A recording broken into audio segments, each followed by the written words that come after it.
Sveiki, mīļie!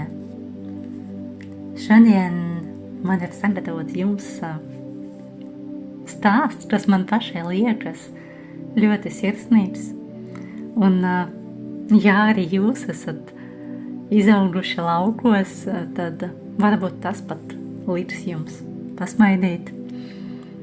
Un sakiet lūdzu, vai jūs kādreiz esat redzējuši milzīgu kartupeļu kaudzi pēc ražas novākšanas? Lūk, tieši ar šādu kartupeļu kaudzi reiz sākās kāda vīriešā vārdā Vjačeslavs stāsts. Mācību laikā transformācijas meistariem ir tā saucamais karstais krēsls, kad Valērijas Ņēļņikovs tiešraidē izsauc kādu no dalībniekiem un strādā ar viņu visas grupas priekšā, lai parādītu, kā praksē pareizāk pielietot viņa metodes.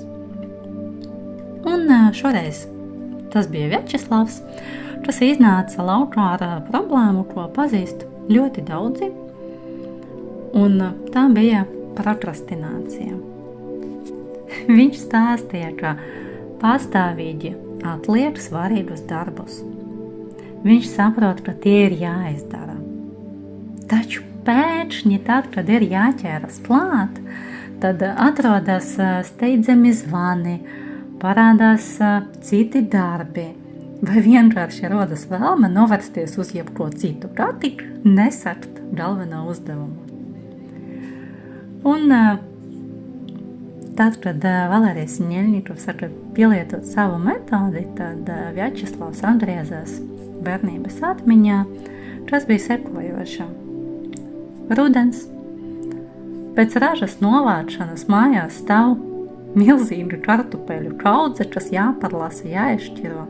Noteikti zinat šādu darbu. Un viņš stāv tai blakus, bet viņš ir maziņš, viņam ir kādi 3 vai 4 gadi, un viņam šī kaudze izskatās milzīga. Viņš uz to skatās un pilnīgi pēkšņi saprot, ka es šos kartupeļus šķirošu visu savu mūžu. Un, protams, ka pieaugušais cilvēks saprot, ka, pieķeramies klāt, pēc dažām stundām visi kartupeļi būs pārlasīti, sašķiroti, taču bērns pasaulī uztver pavisam citādi, burtiskāk, un viņam šis uzdevums šķita bezgalīgs. Tik milzīgs, ka ar to nav iespējams vispār tikt galā. Un kas notiek tajā brīdī, protams, bērna prāts sāk meklēt veidu, kā glābties, kā sevi pasargāt un kā galu galā veltīt savu dzīvi svarīgākām lietām, nevis kartupeļu šķirošanai. Un Vjačeslavs atcerējās, ka tā vietā, lai ķertos pie kartupeļiem, viņš visu laiku atrada sev kaut kādas citas pēkšņi svarīgas nodarbes, ka viņš pēkšņi skrēja, kaut ko spēlējās, citiem kaut ko stāstīja un vajadzēja kaut ko parādīt citiem. Tā kā viņš novērsās uz visu iespējamo, tikai lai nebūtu jāpieiet klāt pie šīs milzīgas kaudzes.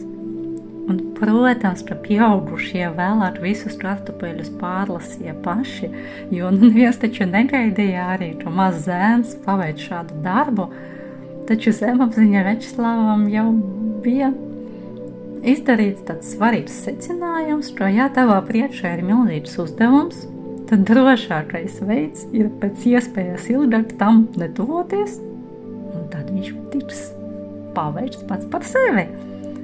Un pagāja gadi, šī stratēģija turpināja darboties veiksmīgi, Vjačeslavam arī izaugot, un tas bija interesanti, ka Vjačeslavs stāstīja, ka īstenībā tad, kad filmās rāda kādu kadru, kur, piemēram, nobruk alas ieeja, ar akmeņiem viss ir aiztaisīts ciet, vai varonis pēkšņi nonāk kaut kā milzīga un neparvarama priekšā, tad viņam šie kadri liekas īpaši šausminoši. Viņš pat nesaprot, kāpēc, bet tas triģerē, kā viņš teica.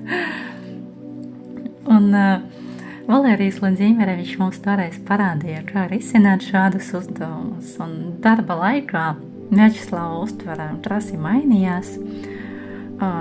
Smaguma un tādas bezgalības noslodzes sajūtu viņš nomainīja pret zinatkāri, pret interesi darboties un iedziļināties, un viņam pat rādās tāds tēls, ka viņš pieiet pie tiem kartupeļiem, sāk viņus šķirot, bet tie vairs nav kartupeļi, tie ir kaut kādi dārgakmeņi, un katrs kartupelis ir īpašs, interesants, vērtīgs.